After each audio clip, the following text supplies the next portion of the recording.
Rev it up and welcome to Cars Yeah, show number 2524. Today we're going to have some fun with the new president of MAVTV.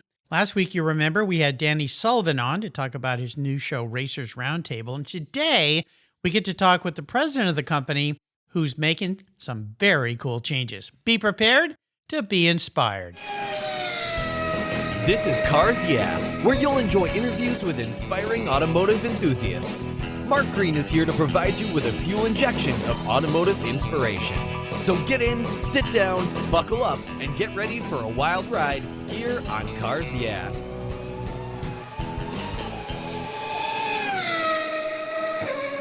Hello, inspiring automotive enthusiasts, and welcome to Cars Yeah. Today I'm in California with a very special guest. I'm super excited, CJ Olivares. CJ, welcome to Cars Yeah. Do you have any gear, and are you ready to release the clutch? I am indeed, Mark. Thank you. Well, you're welcome. We're going to have some fun. We're going to start off with a question from Ginger here that always breaks the ice quite nicely.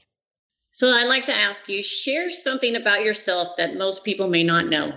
Wow, I love this game. I play this game as an icebreaker at work all the time. But I do it in the form of two truths and a lie. Oh, okay. Oh, yeah. Well, we can play that way if you'd like. No. Something about me. Well, it's kind of about me, but it's really about my family. My maternal great-grandfather, until the Chicago Cubs won the World Series recently, was played on the Cubs in the teens and was played on the last team that had won the World Series. Whoa. Yeah. Wow. Well, that's pretty cool. It's less about me, but more, it's the heritage part. Absolutely.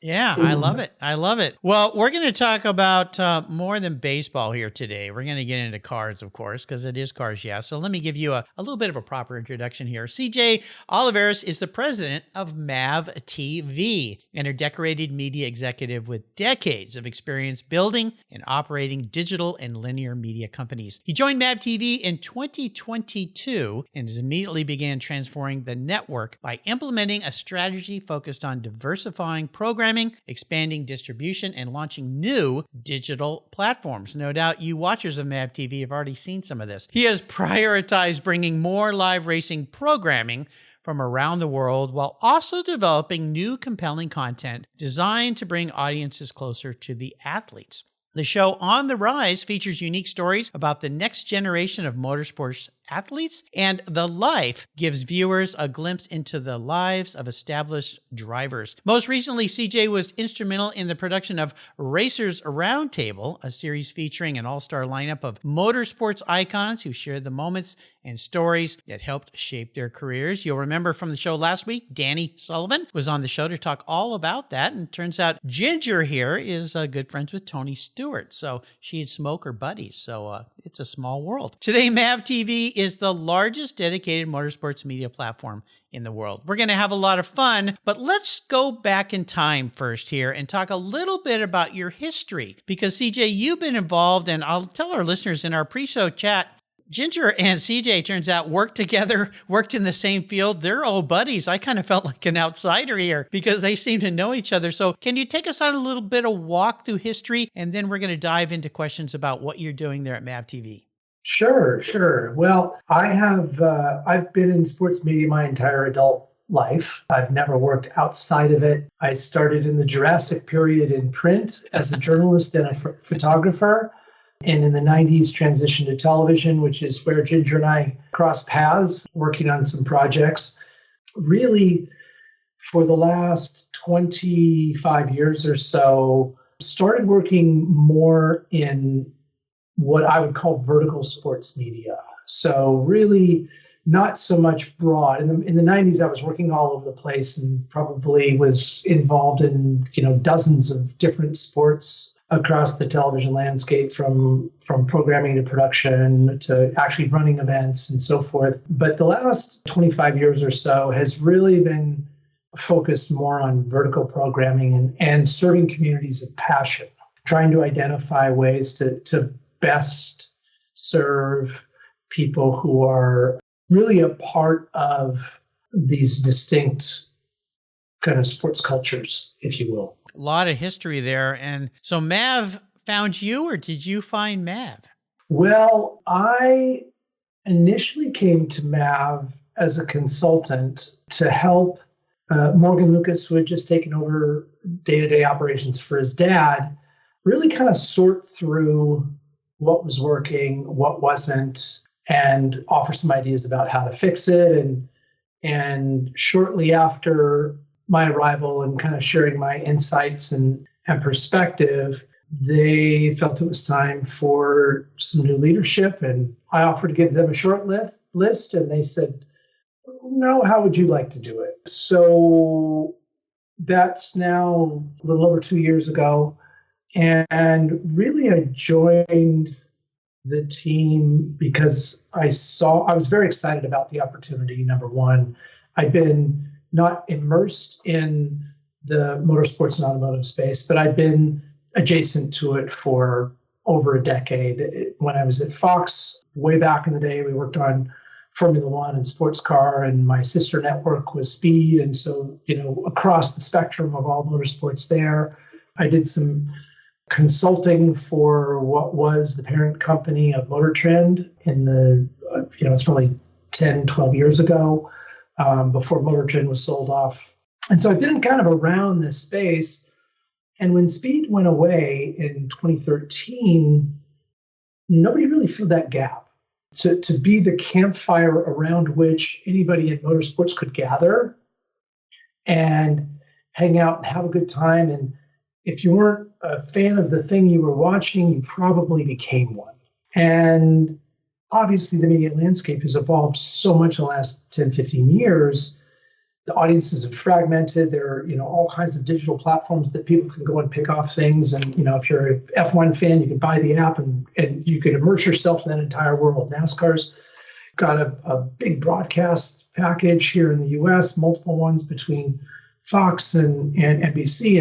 And in 2025, they'll expand that even further with more opportunities to watch. And the one place that still seemed to be missing was that place where you could always go, that if you were a racing fan or an auto enthusiast, you could always, it could be one of your default channels, right? You could always go there and find something cool to check out. So I saw this need in the marketplace, number one, and an opportunity based on the legacy of what the Lucas family had built with MAVTV to really become that place again. And so we kind of set out this big vision for doing just that, and have been working really hard over the last couple of years to live up to that vision. No doubt. I'll remind our listeners that I had Morgan Lucas on the show back in March of 22. He was show number 2039. So if you want to go back, if you missed that show, you can learn a little bit more about the Lucas family and so forth. I think Ginger wants to dive a little deeper into what you're going to do with this new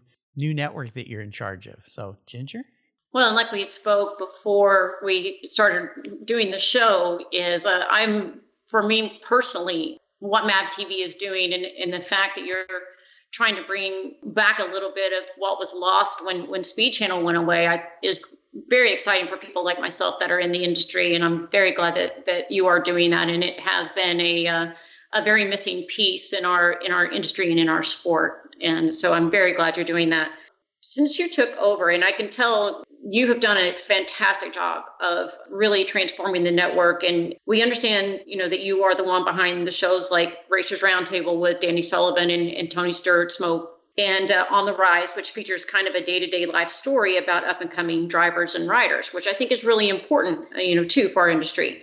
You also conceived The Life, which uses the same format to cover drivers and riders in the prime of their careers. And we understand that you're also bringing more live racing content to the network. So my first question for you is, what has been your greatest accomplishment so far as president at MAVTV? Wow. So I think that the things so far, and, we have big ambitions, as I said, a big vision. A lot of the marketplace and fans looked at MAVTV for many years and thought it was an extension of Lucas Oil's marketing department. It was kind of the one note opera. It didn't have a lot of diversity in terms of the content.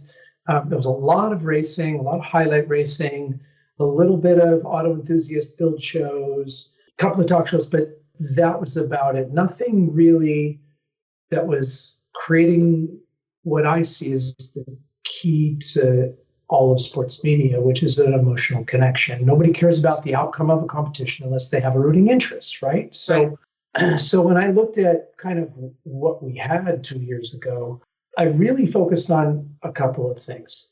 One was diversifying the racing and really bringing more live racing, both domestically, internationally, four-wheel, two-wheel, pavement, dirt, the whole thing, and making sure that, again, to this idea of there's something for everybody, and that there's crossover.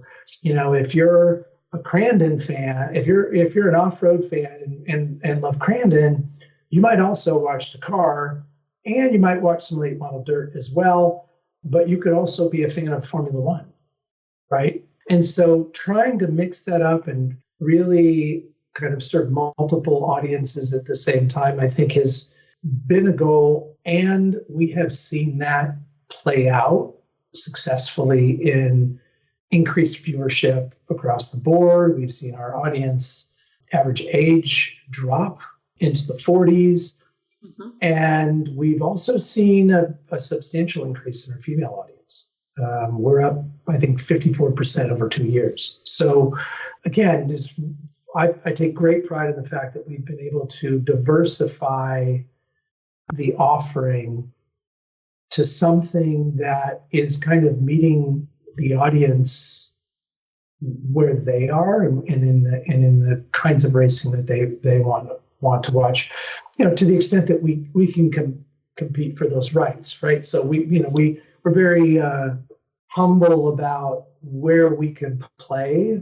We're never going to get NASCAR rights, IndyCar rights, F1 rights. There might be something in NHRA that we could get our hands on, but there's a whole lot more racing, both domestically here and internationally, that have tremendous fans. Aussie Supercar, DTM, the SRO racing, the GT World Challenge, all that is out there and available. And so what we've done is really made a concerted effort to gather as much of that as we can and offer as much as we can live. That's good. What were some of your biggest challenges since taking the reins? It's probably really more an internal, personal challenge. It's patience.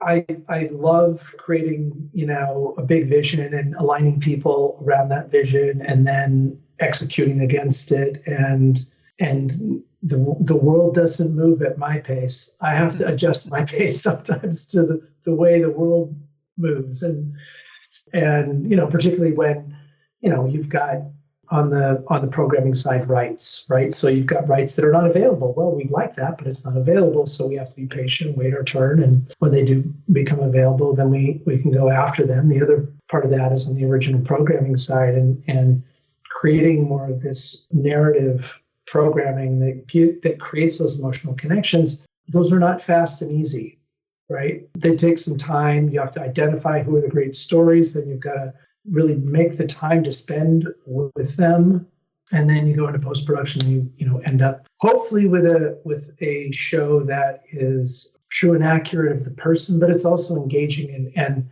creates new fans for that driver or the series that driver is racing in. We're really excited. We've got an episode of On the Rise that's going to premiere after the first of the year with Jamie Chadwick, 3-time W champion, transitioned to Indy Next, had a big win there, was running, I think she finished the season 6th last year. And we followed her through the season finale at Nashville, and then her IndyCar test at Arbor Motorsports Park, which is a grueling track, but a true test of any driver's mettle to survive the rigors of driving one of those Indy cars. I'll remind our listeners, Jamie was a guest here on Cars Yeah back in May of 2022, show number 2071. And I followed her ever since. And yeah, she's really making some strides. Yeah. Very cool. Well, fingers crossed she gets an IndyCar ride next year. Oh, yeah. That'd be awesome. That would be phenomenal. What are some of the most watched shows on MAVTV and why? Well, they kind of fall into a couple of buckets.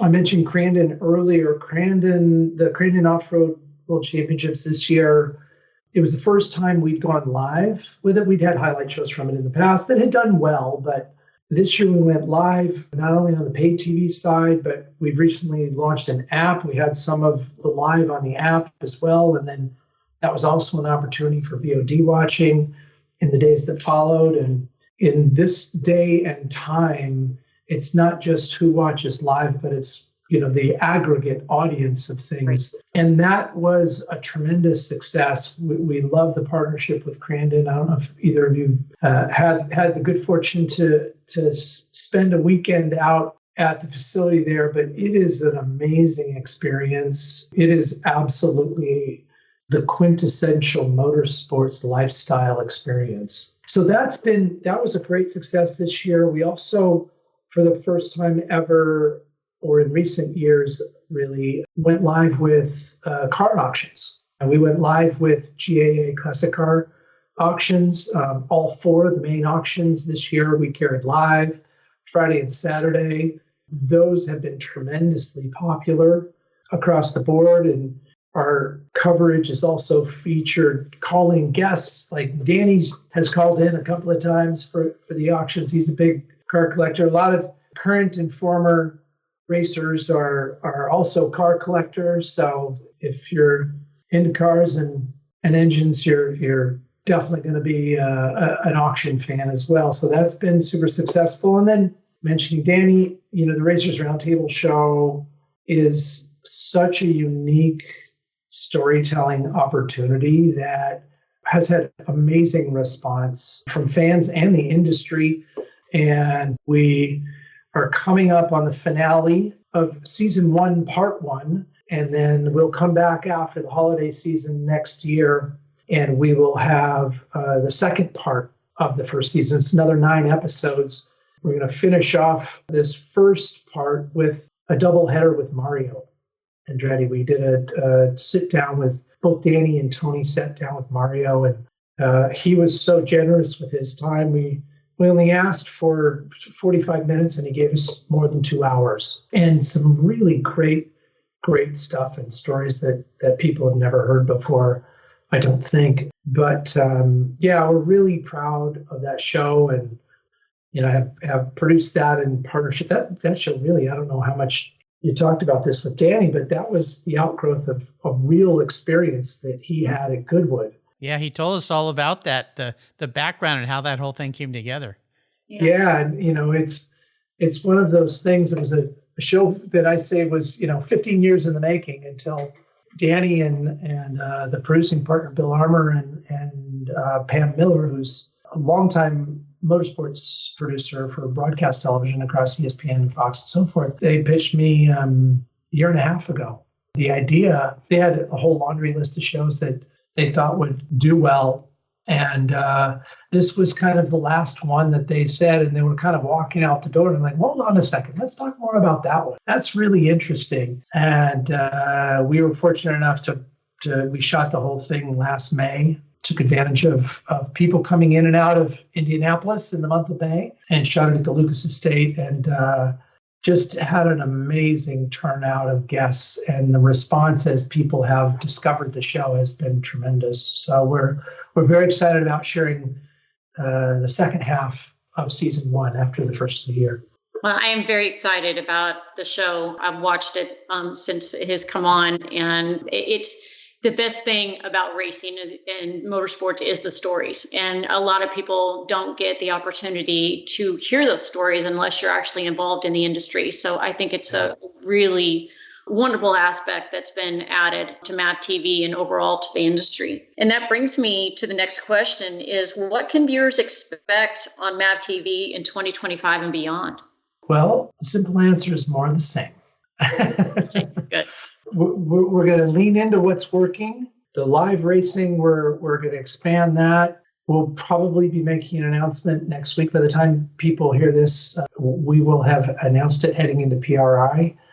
And then We have, the live coverage is really the big thing. The second big thing for 2025 for us is our app and creating a premium tier for the app.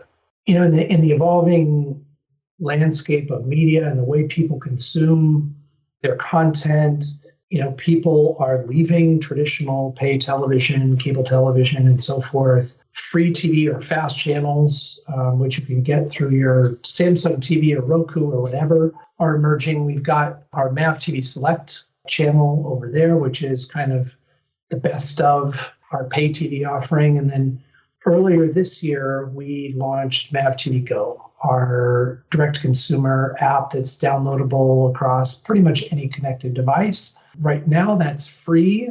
So it's an amazing VOD opportunity to really dive into the library of everything that we've got. It's more than 2,000 episodes in there that you can go and bathe in, binge and bathe. And then after the first of the year, we're going to launch a premium subscription service that we hope fits in the middle of all this based on evolving consumer behaviors. And that will basically be, if you're a subscriber to the app, you will be able to get the feed that we offer on paid TV with all the live racing and the premium programming premiering. Plus, you'll have kind of faster access to the VOD library. And we may throw in a couple of special opportunities for viewing bonus live content with some of the racing series that we've got. You may get some qualifying as opposed to just getting the main races. So we're very excited about that in particular. We see that as a tremendous growth opportunity for us. And again, really kind of putting the fans' wants and needs first and saying, okay, if you're not going to be a pay TV subscriber, then here's a way to get all that great stuff.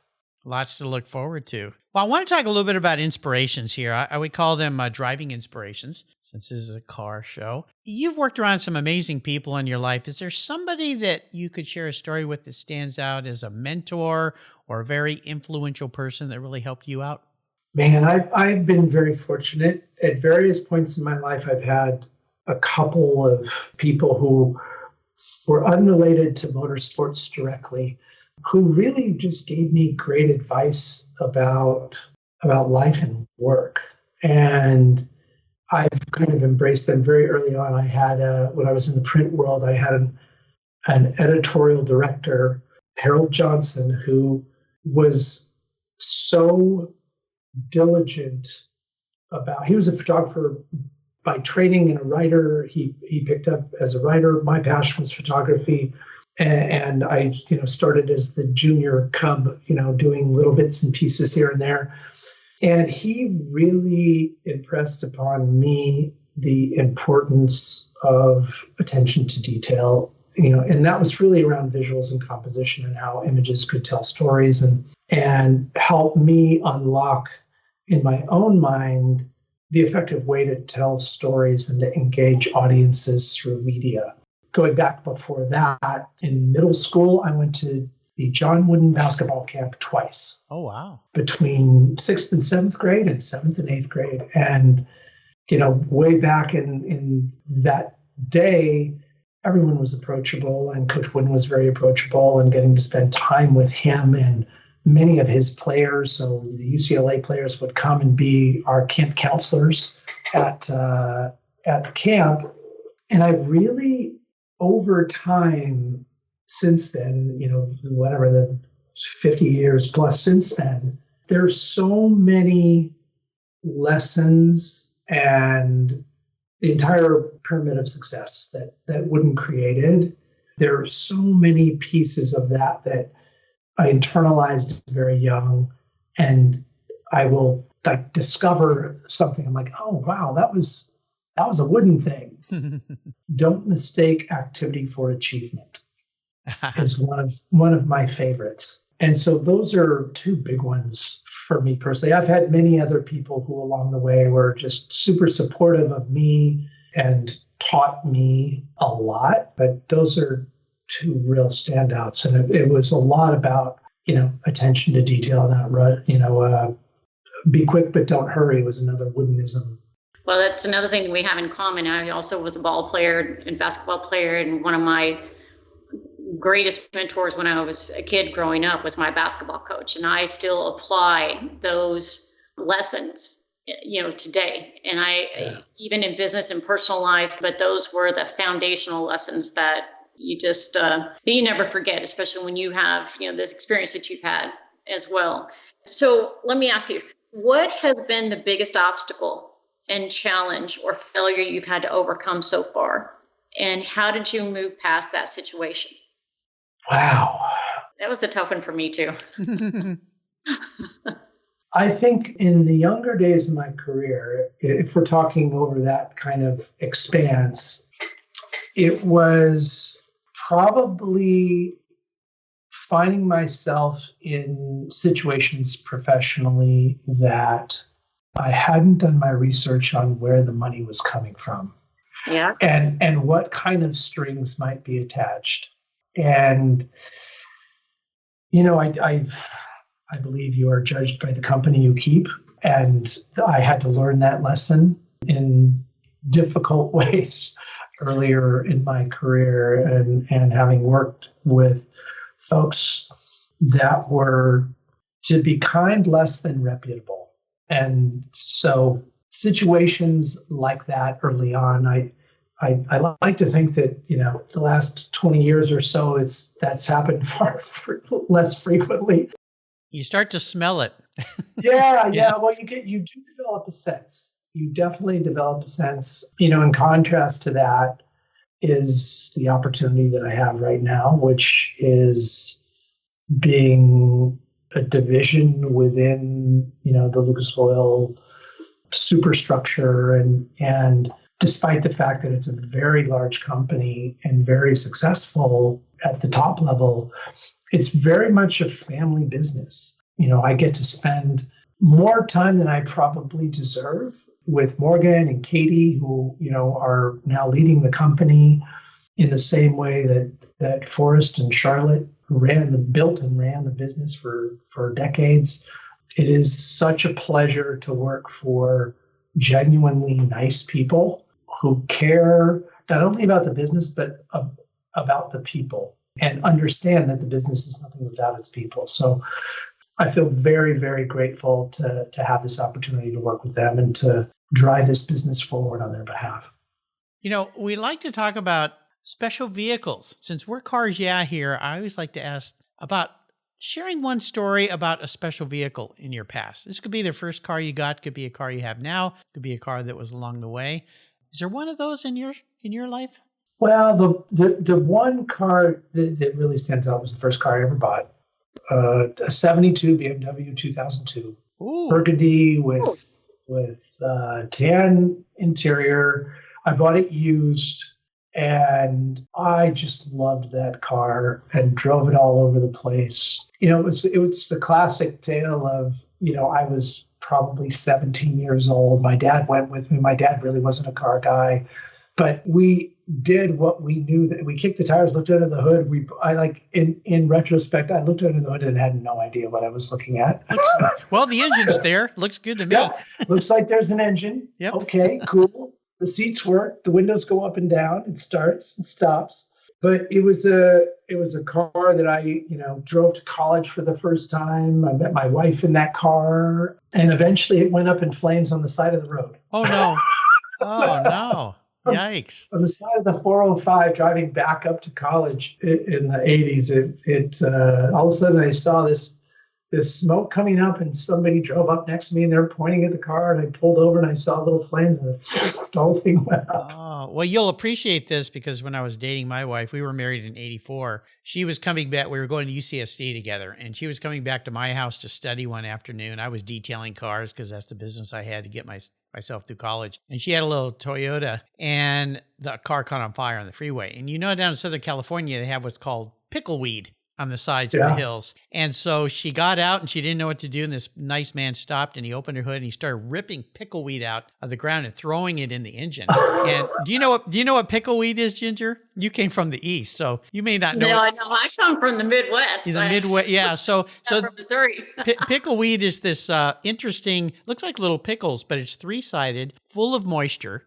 It's basically like aloe vera, but even gooier. Yeah. And ice plant is another name. Ice plants and ice plant. Yeah. It's beautiful in the spring because it flowers and beautiful flowers. So anyway, put the fire out. And she started, the car ran. So she came and pulled up. She was crying and she goes, my car caught on fire. And I go, well, let me look. And I open the hood. I'm like, why is your hood full of ice plant? What the? I mean, it was just stuffed. I don't even know how they, anyway. Yeah, that's how you save your car next time, CJ, when it catches on fire in Southern California. So anyway, Ginger's going to play car psychologist with you here for a moment. So indulge us if you would. Okay. Okay. Well, my first car was a 1978 Cordoba Brom with a V8 and a car bar and an 8-track player. So, 8-track player, come on! There you go. But it had a car bar. It literally had a car bar. It had 6 little buttons under the glove box that you put a little cup, and the lines ran to a cooler in the trunk to 6 different things you could put beverages in. What? So a real car bar. A real car bar. Okay, you're the coolest girl in the room today right now. Holy cow. Yeah, people thought that I was 16 too. That was a lot of fun to have that. Oh my goodness. Well. Okay, so getting into a little psychology here to get in your head. If you were a car, what would you be, and more importantly, why? Now, this isn't what you want to be, but instead how you perceive yourself manifested as a vehicle.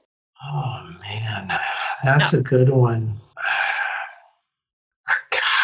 You know, I think if there were a car that's, I don't know that there's a specific car, but it would be a mashup of a Jeep and a Volkswagen. Okay. Frankenstein. Why is that? So the utility of a Jeep, I love the outdoors. We talked about before I grew up in Southern California, surfing and so forth, and enjoy outdoor sports and being outdoors. That's that side of it. But I always have loved the utility and simplicity of the VW, and it gets the job done without a lot of complaining. And I like that as an attitude. I often refer to myself when people like going around the room and introducing and so forth. I often refer to myself as the plumber. Like, oh yeah, I'm the plumber. This person is the vice president of marketing, and so does this, and I'm the plumber. I just try to put the pipes together and make sure everything flows the right direction. So there's a real utility about kind of the way I see myself, and that's where the beautiful simplicity of the VW bug comes in. Well, see, I'm still thinking about the plumbing in Ginger's car when she was 16. Yeah, there you go. Now, you got to listen to her talk with me 2 weeks ago on Cars Yeah, because she explains more about her driving adventures, racing on the roads with the bar in the car. Ginger, did I make a bad choice here? We got a wild child. It was a different time, Mark. Okay. It was a different time. No, okay. Yeah. I understand. And it was the same car I pushed out of the garage when I was really young, when my parents didn't know. So yeah, I know. Well, you see, all I was doing was going down to Tijuana to the Long Bar. So, that was adventures mine. Anyway. Yeah. Oh, goodness. What are some of the ways that you and MAVTV are helping others in the automotive sector? Well, the first thing the way I would approach that is really, we see one of our obligations really is fan development. Our job is to give existing fans entertainment, feed their passion, but to also try to create new fans. And that's really what is behind some of the original programming that we're doing. And I think an adjacency to that, which is unique in motorsports, and I'm excited next week, Women in Motorsports North America is holding their 4th Women with Drive Summit. And I'm flattered to be on one of the panels talking about the future of women in motorsports. And this world that we are in is unique in all of sports. It's the only major sport in the world where men and women compete directly against each other. And some forms of racing, women have had great success. NHRA drag racing in particular is a standout where women have really been able to, in far greater numbers than in any other type of racing, achieve the championship level. Yeah. And so we feel pretty passionate about continuing to support and foster women in motorsports, not just behind the wheel, but also throughout the paddock. And we've done some programming. You can never do enough, I guess is the best way to put it. But we continue to hold that as one of our commitments and obligations to fans and the community in supporting where we can the introduction of more women into the sport. Love it. Well, for you listeners, go back and listen to my talk with Ginger if you missed it, because she talked about some of the things that she's doing in that arena. And of course, on the Cars Yeah website, you can find over 450 women who've been guests here on the show over the last 10 and a half years. So definitely that's the case. And of course, the new voice of Cars Yeah will be Ginger Baker Russ. So I'm playing in the right game here, I think. I'm trying. So we love books here. There's a great place on the Cars Yeah website called Guest Recommended Books, where there's over 3,000 books listed by my inspiring automotive enthusiasts. I should say our inspiring automotive enthusiasts. Is there a great book that you could share with us today? I see you looking in your library there. The Obstacle is the Way, Ryan Holiday. The Obstacle is the Way. If you haven't discovered the Stoics, yes. Ryan's amazing. He's an amazing writer. There's a trio of books that are the gateway to Stoicism. It's, a lot of people get confused about what Stoicism is. It's being unemotional and austere, and it's quite the opposite of that. It's really about understanding how to operate in a world filled with chaos and do so successfully. And that's one of my current favorites. It's not a new book. I think I've read it 3 times now. I keep going back to it over and over again. It's a great one. Love the Stoics. And you know who's really gotten into the Stoics of late is Jerry Seinfeld, a big car guy. Of course, has a huge collection of mostly Porsches. But yeah, that's his new big thing is Stoicism. And that's a great book. I'm glad you recommended that. Let's take him on a ultimate drive, Ginger. If I could wave a magic wand and arrange for you to go on the ultimate drive, who would it be with and what vehicle would you be in? So I'm a massive James Bond fan. Okay. I would love to be in the DB5 with Sean Connery through the Alps. Yeah, it would be fun. That would be amazing. I think that's right up there in terms of life experiences that would have been nice. Well, hopefully you wouldn't run into any of the evil guys that he ran into while you're on that drive. But that would be pretty darn fun. I remember the first time I saw it was the actual car, one of the James Bond cars on the lawn at Pebble Beach. It had to be 15 plus years ago, maybe longer. And, wow. There was a guy there, and I walked up and he was sitting there. I had my son with me, and I think my son was like 12 at the time or 10. He's 31 now. And how do I have a son who's 31? How did that happen? Holy cow. Anyway, there was a guy, he was sitting on the phone, and my son goes, this is before mobile phones even, my son goes, that guy's got a phone in his car. And I don't think Blake had ever seen a James Bond movie. And I said, we got to start, watching all the James Bond movies. You're going to love this. So I think it's pretty cool. You have given us so much time today, CJ. We could talk forever, but I really want to thank you for being a guest here today. And I wonder if you could leave us with some parting words of wisdom, maybe a success quote, a mantra, something that has great meaning to you. Leave it better than you found it. A good hiking and go to the beach. Good surfing type thing, right? Don't leave any of your junk on the beach. Yeah, well, I think it's applicable across life, personal and professional. And if you can, walk out of any room leaving it better than when you entered it, then that's a good thing. Yeah, great advice. How can people learn more about you and MAVTV? Well, you don't want to know about me. You want to know about MAVTV. That's why you're listening to this. But MAVTV, go to mavtv.com. You can tune in and watch us, MAVTV, via your cable and satellite provider, DirecTV, Spectrum, Charter, AT&T, and so on. And or you can download MAVTV Go, the app, at the Apple Store and the Google Play Store. There you go. We'll put links to all of these on the show notes page, but MAVTV is easy to find, and no doubt probably all you listeners have watched MAVTV, but new things coming, new things on the way, new things happening right now, so check it out on MAVTV. I want to also thank Robert Knoll at Go to Driven 360, who brought you to this show today. Robert has brought me many great guests, so Robert, thank you. Another winner here on Cars Yeah.